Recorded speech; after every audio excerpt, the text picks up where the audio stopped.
সংবিধানের পঞ্চদশ সংশোধনী বাতিল করে হাইকোর্টের দেয়া রায়ের বিরুদ্ধে আপিল শুনানি শুরু হয়েছে।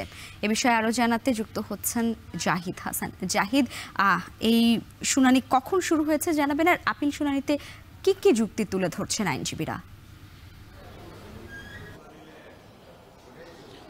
সংবিধানের পঞ্চদশ সংশোধনী, যেটি তত্ত্বাবধায়ক সরকার বাতিল করে যে সংশোধনী আনা হয়েছিল 2011 সালে জাতীয় সংসদে, সেই সংশোধনীটি বাতিল করার জন্য গত বছরের 5 আগস্টে শেখ হাসিনা সরকার পতন হওয়ার পরেই নাগরিকের জন্য যে সুজন, তারা এটি আপিল করেন এবং সুজন পক্ষ থেকে 5 জন বিশিষ্ট নাগরিক এই আপিলটি করেন, হাইকোর্টে রিটটি করেন। সেই রিটের শুনানি করে গত বছরের ডিসেম্বরে এই রায়টি দেওয়া হয়। রায়ে পঞ্চদশ সংশোধনীর কিছু অংশ রেখে বেশিরভাগ অংশই বাতিল করে দেয়া হয়। এর মধ্যে যে তত্ত্বাবধায়ক সরকার বাতিল করে যে সংশোধনী আনা হয়েছিল, মূলত সেই অংশটুকু জোরালোভাবে এখানে বাতিল করা হয়েছে এবং নারীর যে 50 আসন সেটি বলবৎ রাখা হয়েছে।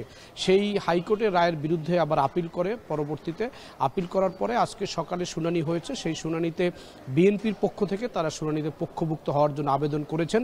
আপিল বিভাগ সেই শুনানি শেষ করে তারা বিএনপিকে এই মামলার শুনানির জন্য পক্ষভুক্ত যে আবেদন করেছিল সেটি মঞ্জুর করেছেন।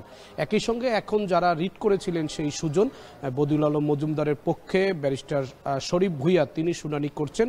তারা যেই যুক্তিগুলো হাইকোর্টে তুলে ধরেছিলেন যে এই পঞ্চদশ সংশোধনী কেন বাতিল করা দরকার এবং এই সংবিধান যে তত্ত্বাবধায়ক সরকার বাতিল করে যে সংশোধনী এনেছিল, তত্ত্বাবধায়ক সরকার ফিরিয়ে আনার জন্য ইতিমধ্যেই আপিল বিভাগ থেকে রায় দিয়েছে। সেই রায়ের আলোকেই এখানে শুনানিগুলো সব পক্ষের আইনজীবীরা করবেন এবং আজকে মূলত রিটকারীর পক্ষে আইনজীবী শুনানি করছেন এবং তাদের মূল দাবি হচ্ছে যে তত্ত্বাবধায়ক সরকার বাতিল করে এই সংশোধনী যে আনা হয়েছিল সেটি যাতে বাতিল করে দেয়া হয়।